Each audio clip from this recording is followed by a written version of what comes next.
तो मेरा यह वीडियो सौमिल मैकल के लिए है और सौमिल मैकल को यह वीडियो पहुंचा दीजिए और वो देखे और इस बात को समझे कि सबसे पहली बात तो अंकल आपको वचन की गहरी बातें समझने की ज़रूरत है।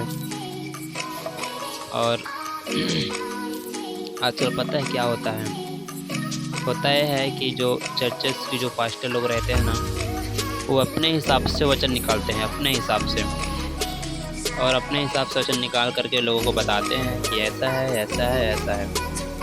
और जो रियल बात है, जो रियल कहानी है, जो रियल लिखा हुआ है बात, उसको छिपाते हैं लोगों से। बस केवल जहाँ से उनको पैसा मिले, जो पेटू सेवक उनको पैसा मिलने के लिए कैसे कैसे बोलेंगे तो पैसा मिलेगा, कैसे कैसे कहेंगे तो ऐसा होगा करके लोग सेवकाई करते हैं। ठीक है, पर ऐसा नहीं होना चाहिए। जैसा लिखा है वचन में कि लिखे हुए से आगे ना बढ़ना, इसलिए बाइबल में जैसा लिखा है वैसा ही हमको सीखना पड़ेगा, वैसा हमको सिखाना पड़ेगा लोगों को। अगर हम अपने तरफ से कुछ अलग से बातें करते हैं, कुछ अलग से कहते हैं तो गलत है।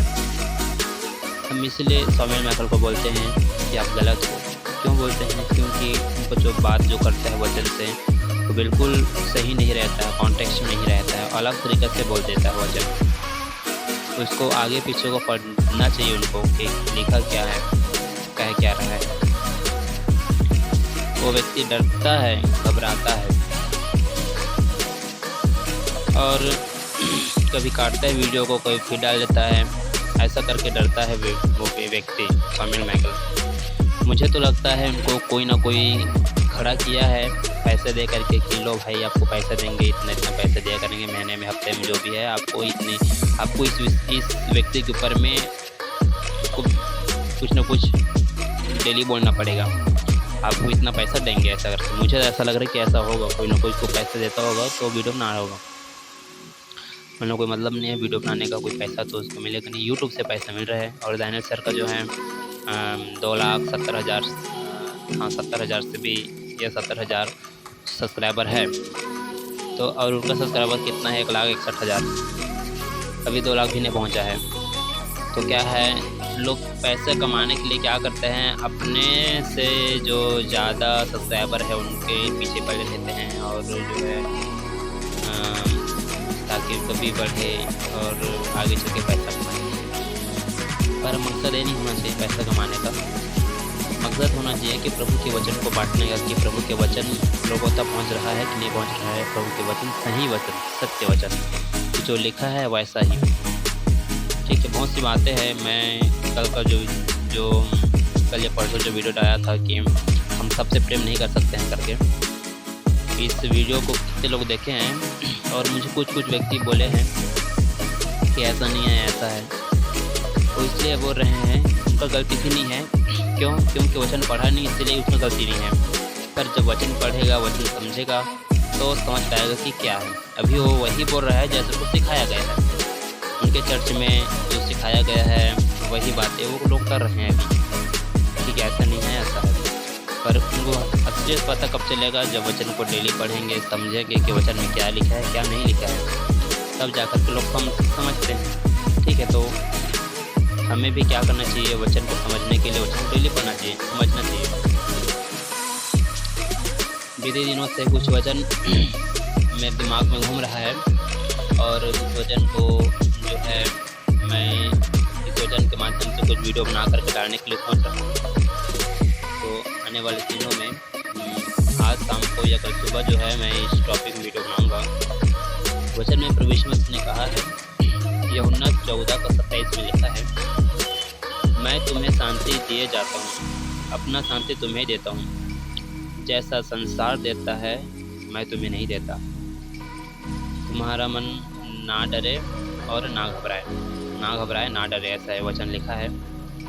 तो आज लोग क्या करते हैं पता है? डर जाते हैं, घबरा जाते हैं और अपना शांति, प्रभु का शांति आने से लोग डरते नहीं, घबराते नहीं। जैसे पौलुस निडर होकर इस सेवकाई करता था। और भी बहुत सी बातें हैं, हम इस वचन में कुछ सीखेंगे आगे चल करके कल तक मैं वीडियो बना करके इस वचन को एक वीडियो बना करके मैं यूट्यूब में डालूँगा।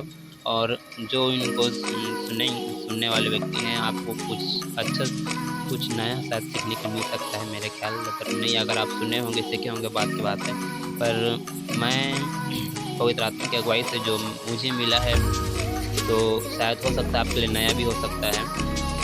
परमेश्वर का आत्मा आपको भी सिखाया होगा तो आपके लिए शायद ना हो, पर जो मुझे सिखाया पवित्र आत्मा ने तो हो सकता है आपके लिए नया हो।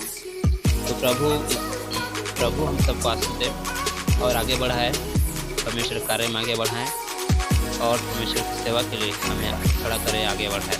और हम सीखेंगे और लोगों को सिखाएंगे, और आप भी सीखिए और लोगों को सिखाइए। और जो सेवकाई में जो गड़बड़ करते हैं उनको तो बोलना ज़रूरी है, बोलना तो पड़ेगा ही, हम छोड़ नहीं सकते, हम नहीं हटा सकते।